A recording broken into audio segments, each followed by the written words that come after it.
Let's get into the 8 steps now to start fixing your credit yourselves. Get a pen and jot these down.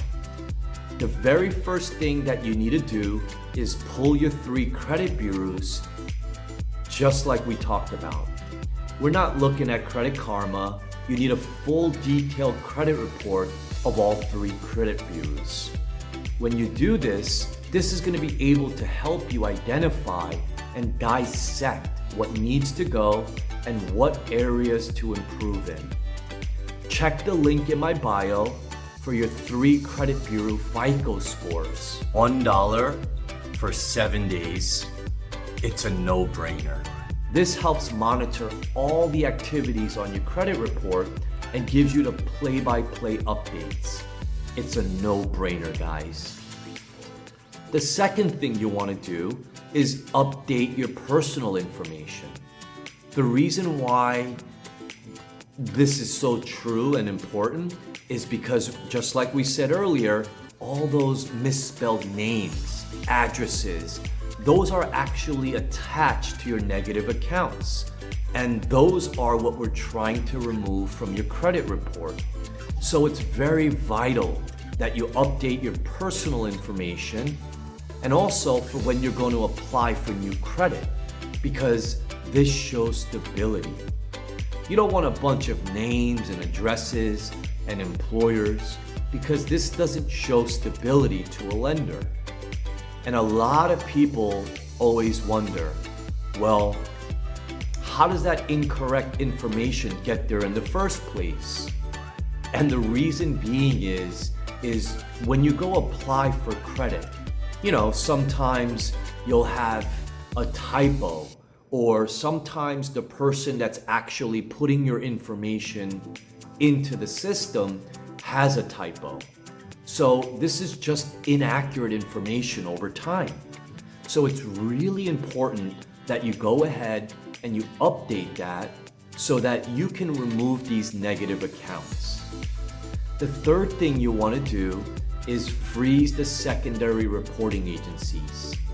These agencies are like CoreLogic, LexisNexis, ARS, and so many others, and you want to make sure you go freeze them. These companies house our personal information, and that's how the credit bureaus verify a lot of your disputes. You send in a dispute, and the secondary reporting agencies houses our information. They say that it's verified and it comes back to you. So what you want to do is make it as difficult as possible for them to verify this information. This is why we're going to update our personal information, and this is why we're going to freeze the secondary reporting agencies. Because if they come back and they say, well, it's been verified. Well, how did you verify it? Because you froze these secondary reporting agencies, right? Right. So it's just about understanding the process and understanding how everything works. The fourth step is getting organized. We always recommend that you make a list and really organize everything by bureau so that you understand what inquiries need to be removed, what accounts need to be removed as well. Do you have bankruptcies? Do you have reposts? Because each credit bureau is going to have different accounts listed on it. Some of them might be the same across the board, but some of them might be different because different banks utilize different credit bureaus when they report and pull on your credit. So they actually report that information to a credit profile. So it's really important that you get organized and organize it by the bureaus. Also, when you're getting organized, make sure that you're writing down all the accounts that you have when they're due and the statement date, because it actually reports to the bureaus. So that if you have a utilization problem, you understand when you need to pay down your credit cards and exactly how much. Step number 5 is studying the consumer laws and building your case with evidence. We don't want to just send out frivolous disputes, not knowing the basis of the dispute. When you understand the basis of the dispute, it makes a lot easier for you to get those items removed off your credit report without much work. And when we say that, you want to have evidence, right? It's really important that you're documenting the entire process. That's why if you ever send letters, you want to send them in certified mail so that you can track them. You want to make sure that if the credit bureaus ever send you emails, that you have them printed out. So make sure that you stay super organized. I can't say that enough. Like step 4, remember, keep all that evidence and all that proof, because there may come a point where you're gonna need it to reference some of this information, because you're really being a lawyer for yourselves. And when it comes to fixing your own credit. So, number 6. The 6th step is to learn how to use the CFPB website. The CFPB website is going to allow us to expedite our disputes because they're the only real credit bureaus. And they're the overseers of all the credit bureaus and all the creditors. So when you have a problem with TransUnion, Equifax, or Experian, the CFPB is the company that they have to answer to. So let's say they've been ignoring your disputes, or Capital One has been ignoring your disputes, and they're not updating your late payment. The CFPB, when you submit a dispute to them, they have to respond to it. Capital One will not ignore CFPB. They have to respond to them. And number 7 is you want to look into adding credit builder accounts like Self, Kickoff, or even Rental Karma. Like, did you know that you can actually report your rent? You don't have to have a mortgage in order to show some history of payments to a home or the place that you live in. You can actually use a program like Rental Karma to report your rent. So if you've been living in the same place for the last, 3-4 years, that's gonna help you add positive history and positive age to your overall credit profile. And when you add age to your credit report, you guys, you're gonna instantly increase your scores. So this is a very vital step to your credit repair process. Because what happens is, when you're going through the credit repair process, you're removing history from your account when you remove those negative accounts, right? Because some of those negative accounts you might have maybe for like 5-6 years. Well, you need to replace those. Another way you could do this is by adding authorized trade lines, which is step number 8. We always recommend to look into your network first, which is what we did. Reach out to your parents or family members who can add you without giving you the actual credit card. Because some of their old accounts with low utilization, they have positive payment histories and they're not using too much. Those are the ones that you can reap the benefits without having access to the money. So there's also different ways that you could get authorized user accounts.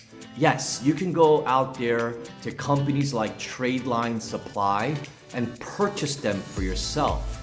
But always, what I recommend is tapping into your network because it's free, versus going out there and paying a company. Now, there are 4 main laws that you need to use when going through the dispute process.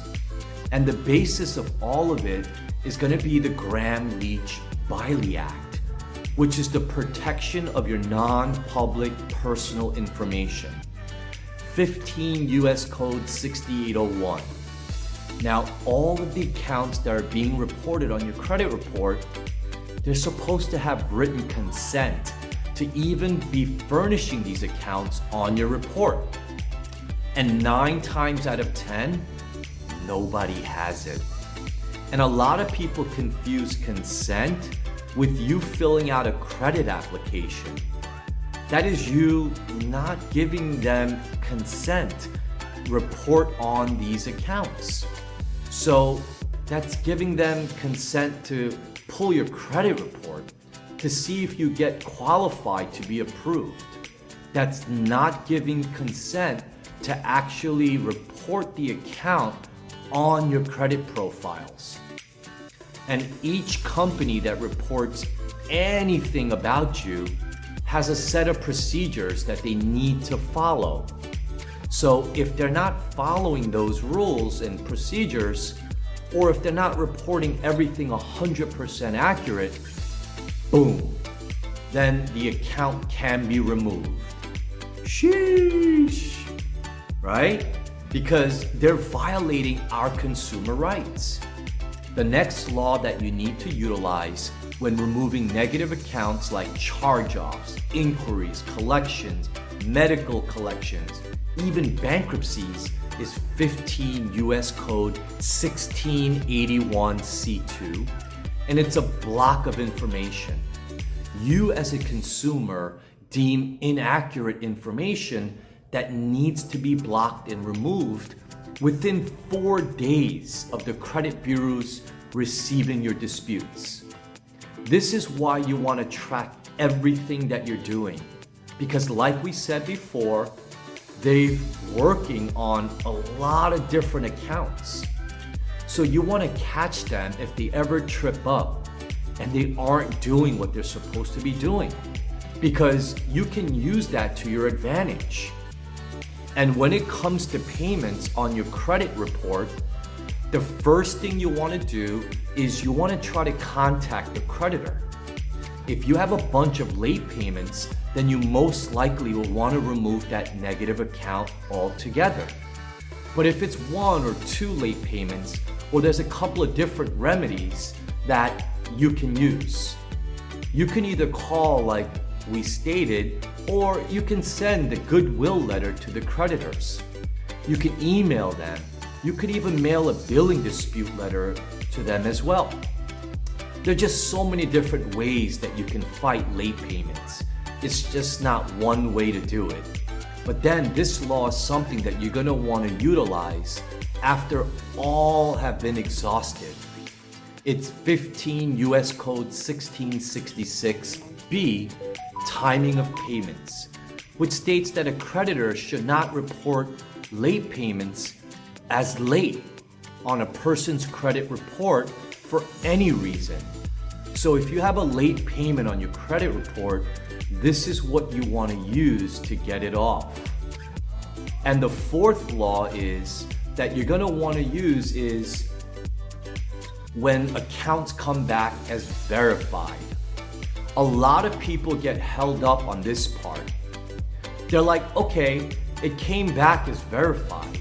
What do I do now? Well, we talk about the procedure in a case of disputed accuracy, which is the 15 US Code 1681. Because any company that is reporting information about you has a set of procedures that they need to follow. Now, when you dispute an account, you're saying that the account is inaccurate. So the credit bureaus have to follow a set of procedures when a consumer says that the account is inaccurate. And a lot of times, they don't follow these procedures to the T. So you want to check out this law and utilize it so that you can get those accounts removed from your credit report. because they're not doing proper investigations when you guys are submitting disputes. All right, guys, congratulations and pat yourselves on the back. That was a lot of gold nuggets, and I hope you guys learned a bunch of things today.